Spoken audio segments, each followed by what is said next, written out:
All right, Will Roberts out here in Los Angeles, California, and of course Acting Up and Will Roberts Weekly Telegram.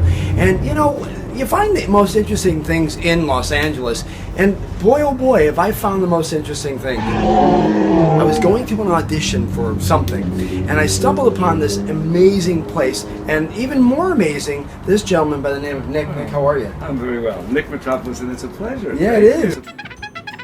So here's the cool thing.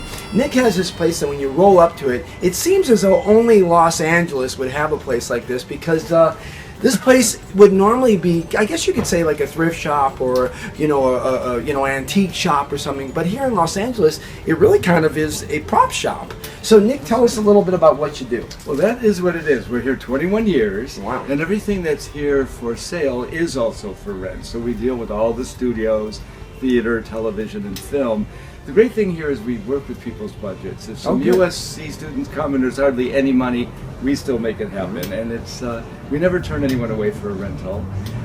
If it's anything nonprofit for children, I'm glad I'm getting to say this on camera, we don't charge. So if it's a school play or a special needs event, they can come and take anything they want here as long as they can pick it up and drop it off. Sure. It's our little way of paying it forward with school budgets. We know what they're like. Yeah, I do know what they're like. Yeah. So, yeah. So, okay, how does someone get started doing this? You said 21 years? 21 years on this corner, yes. Wow. Yes.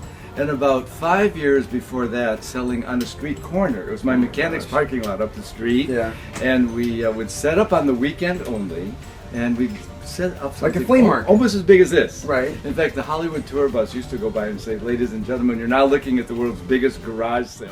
On your right, Hollywood's biggest garage sale. It's kind of an icon. I mean, do you get that anywhere that people say, look, I mean, we know that what you are is kind of a, I don't know, it's almost like Sanford and Son. Yeah, yes. But do they ever stop and say, look, this is kind of like a Hollywood icon? I mean, because it is. Well, we hear that all the time, because now that we're here 21 years, we're very known. Yeah. And we do a lot of European business, actually.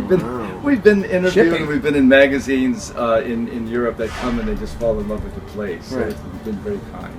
So what is the most odd thing you think you have come across, or that you actually have on the premise right now? Well, my coolest piece, which we don't sell, I probably have 10 items that out of 10,000 we don't sell. I have the original monkey from Pee Wee Herman's Big I saw Adventure. him. Yeah, That's that is him? the original one. Wow. And we had him only for a couple of days, and we were offered like really big money for him by someone named Kid Cudi. I think he's a rap guy, very successful young man. Wow. But because he had already made friends with probably 50 kids in the neighborhood, dragging their nannies in every day to wave goodbye to the monkey, it wasn't about money. Sure. Actually, outside you told me when I walked up, you said, yeah, that was on Glee. Yes, the big giant dinosaur. They had an episode called Promosaurus. Anything that we had that was dinosaurs. Yeah. And they were very kind. You know, when the set decorator of Glee, which I guess I can say on camera, when she heard that we house homeless and some of the things that we do here, she actually added $500 to her bill. Wow. Now, I had been here at that time 20 years. This was a year ago. I've never had anyone say, oh, charge me $500 more because of what we do. I just feel honored that we do. We house 2 homeless people, a lot of animal rescue. Sure. So there's a big backdrop to this store. That's a big thing for me. I really appreciate you doing that, because, you know, in our day and age with our phones and our cameras and everybody, you know, is showing their whatever. Yes. You're doing it really from here and not necessarily from here. Thank you. I mean, that's a cool thing. Tell us a little bit about that. Well, that's very kind of you to say that. I didn't know what was going to come to me when I leased this corner to put furniture on it. And all of a sudden I lease it and I'm dealing with the people in the alley.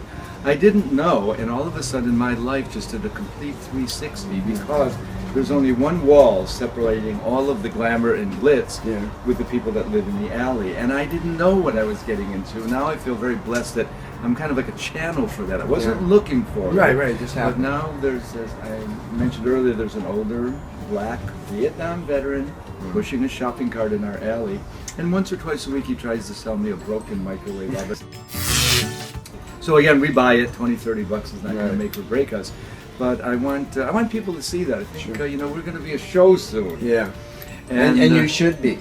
You are the real reality of reality show, Nick. And you know what? Hey, you bought the microwave to get it off the market because I don't want my food nuked. How about you? Right, that's absolutely true also. Now, where that goes is a full circle. There's an older Hispanic man, no way, vision only in one eye.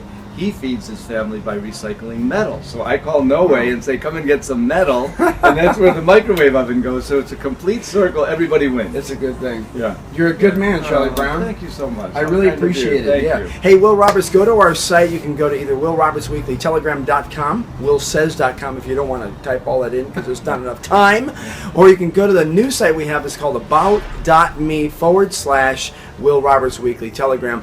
Okay, I'm gonna go roam around here because to me stuff like this is it's like being a pirate and finding a pirate's chest and opening it up. It's a plethora. It's Pandora's box, but I know it's probably not as dangerous. Nick, Well, you're a good man. Have fun, and we'll treat you like family if you find anything you like. I'm going.